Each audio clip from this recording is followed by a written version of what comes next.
says he got something, working on something big. Pause. There's a rumor somebody started on social media that Gervonta Davis is looking at is asked for $40 million to fight Lomachenko. First, we start off is with Tszyu. He could be coming back. I think it's September 22nd. Guess he all healed up. His previous opponent, Virgil Ortiz, will be fighting. Supposed to be fighting Virgil Ortiz. Is fighting some dude for the interim WBC title August 10th. So we actually have boxing. I think August 3rd with Crawford and Matamov card. August 10th with Virgil Ortiz and the Tszyu Lomachenko guy. August 17th with the Fulton and Caleb Plant card. Plant fighting Trevor McCumber and Fulton fighting Ronnie Rios. So that's 3 straight weeks of fights that I can think of. So yeah, the 3rd, the 10th, the 17th. I also think sometime it's the 21st. No, I think it's September 22nd. Oh yeah, it's 22nd in Australia, but 21st in America, and also the 21st you got Anthony Joshua taking on Daniel Du Bois in the UK. It's been some dispute about Du Bois not getting into VADA. I think he enrolled into VADA. I think this weekend you got Mike Pitt. Well, when y'all see this video, I should see it tomorrow. So Saturday you got Mike Perry and Jake Paul. I think you got a couple other like lower level fights or whatever. But yeah, so down the summer. The summer kind of been mid. It's always mid in boxing, whatever reason. So you know, and the opponent that the Zeus could be facing is Erickson Luben. Is the rumor. So I don't know how true that is, that he actually fighting Erickson Luben. So I can't call that, but that's the word that it can be going down in Australia. So he got his little tushy tore up in America, which we all know he would have won if it wasn't for the eye injury. And now he going back to Australia. That's why I don't be really believing what people be selling, bro, for real. And that's just me. A lot of these dudes will be sitting there talking about how you know, they don't believe in he was saying that he was going over to, you know, he was going to be fighting in the States and he really wasn't going back to Australia. And what's the first thing he do? He run back to Australia. And that might have something to do with the lack of TV dates for PBC too, so in his defense. So I mean, you know, Luben going down under, they must be paying them some good money to go down under. It's an IBF title eliminator, by the way, so you know, it's a good fight. And Luben, to be honest, in that fight, you know, the number one thing Luben got to do is use his athleticism and his speed. He banged too much. You know, in these type of fights, you know, use your athleticism, your speed. Like versus Fondor, I thought he just went to the head too much. Pause. He should have, you know, worked the body. You know, you don't even see guys counter to the body no more. You know what I'm saying? One thing you don't see in boxing no more is a consistent jab from guys countering to the body and combination punches. And with Tszyu, if I'm him, I wanna use my speed. I'm not trying to land, you know, sledge and hammer, you know, to knock him out right away. I just think, you know, just using this athleticism. That's what I would say. Just using this athleticism, using this speed, touching him, get out of there. Touching him, get out of there. And when he punch, you hit him right back. You try to, you know, punch with him. So I think the key to him winning that fight is angles and his speed. And not looking in there to hurt him. I think some good body work in there to slow him down, and just using the speed. Make your speed, you know, make your speed your number one option. Make him your number one, you know, weapon. And Luben don't use his speed enough, in my opinion. This feeding up. I would just try to do not so much dance and out dancing like Sugar Ray Leonard and Durant. I'm just talking about just using speed, just touching them, making them look slow. You know, moving just enough, keeping them off balance. If you notice with Tszyu, his feet got to be set to throw. So anytime he about to throw, he got to set his feet, move off the mark, feint him. As soon as he set his feet, get there, you know, beat him to the punch there. Work off your jab, shoe shine him, turn him, get out of there, work the body, work up and down. I think if Luben started losing his athleticism and kind of, you know, lessen the offense a little bit, and that's who he is. You know, that's his makeup. He's a tremendous all around fighter, but he's an offensive guy. If he start using his speed on top of being a southpaw, he can he could disarm Tszyu. But also the question is, if he can disarm Tszyu, that way they gonna give him the decision. So at some point he probably got to try to sit there and try to get him out of there going over to Australia. But also Devin Haney said he got something special lined up. Most people are assuming that it's the Mario Barrios clash. You heard rumors about Barrios and Manny Pacquiao, so I don't know where that sits at with it. So then again, the WBC showed a lot of favoritism versus Ryan Garcia. They want to help Ryan Garcia, and we need to learn more about Osterine and all that bullshit. The thing about it is the politics are the politics in boxing. So you need the WBC, you need certain networks, you need certain promoters, you need to have skin in the game. So, Devin said he got a sweet deal lined up. I think Liam Paro is fighting Kambosos next. So unless they're gonna fight sometime soon, and then he's gonna turn around and fight Liam Paro at the end of the year in Australia, which I don't see them going back to Australia at that point. I think the best option for him is probably the Barrios fight going up to welterweight. But it's a dangerous fight because Barrios can punch. Barrios is battle tested. He's been in there with some of the best punchers. He was outpointing Tank for a while. He was hanging in there with Keith Thurman, taking his blows, pause. And he was intense, but he made it. Maybe if they had 8s, he wouldn't have made it. So he been in there with the what's the old buddy name?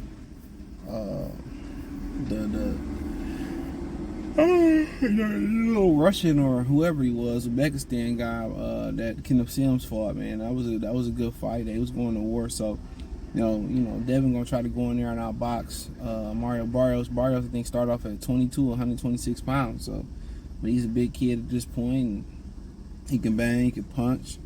He's a solid boxer. So, and I don't think it's gonna be easy, especially coming off what Ryan Garcia did to Devin. Thing is he gonna be able to get over? Even though he didn't get knocked out, he took some punishment. So where is his brain gonna be at? You just don't say, "Well, I got cheated, and that's why that happened." No, you got to start to ask yourself. Okay, you start to question yourself. Do I still got it? It's like being in a car accident. You know what I'm saying? It's like somebody, you beating the hell out of you. After a while, you're gonna start flinching and shit. So, can he get over that mental hurdle and bounce back? But he definitely got the skill set, the range, the height. He might be even naturally bigger than Barrios. So, like I said before, if that's the fight he's doing is with Barrios, if it's a Paro, if it's the Tzyu, if it's somebody like that, you got to understand now, people going to see you in there with Brian Norman, Tszyu going after Norman. So now Tszyu, Norman, Boots, Tzyu, people going to want to see those type of fights, especially with you working with Eddie and Boots working with Eddie. So, he must know, if he going to go up there, he must already know that. So, we'll figure out, see what happens in that regards. But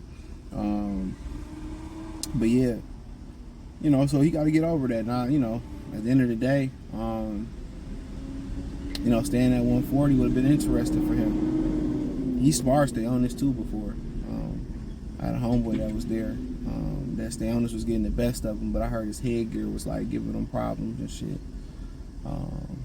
But that's sparring. You don't never know where anybody at sparring wise and physically and mentally. Outside of that, really at that division, it's really left in shambles at 140. Matias, Regis, Taylor.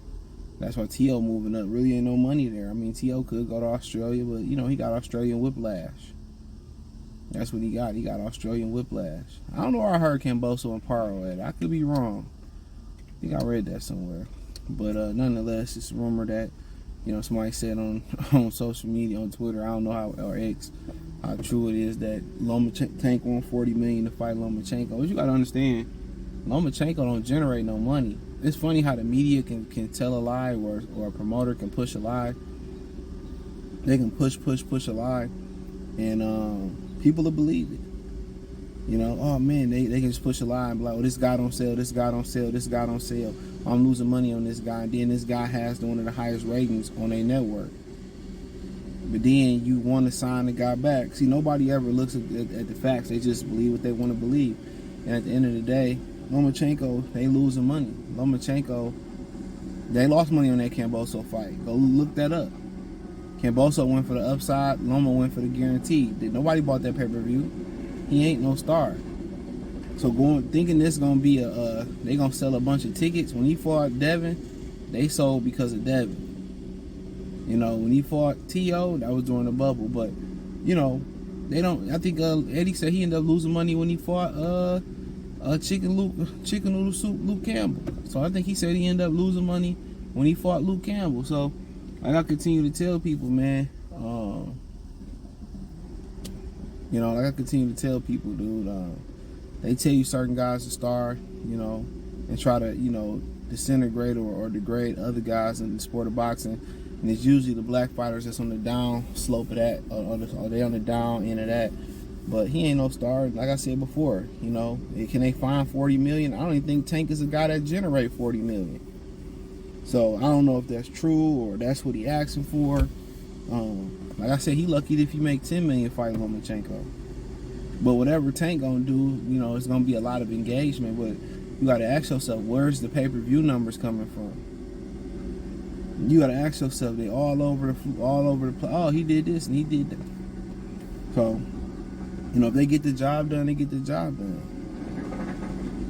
You know, but in my opinion, it's a high profile fight, but it's just the fight. It's just the fight where we should have got 4 or 5 years ago.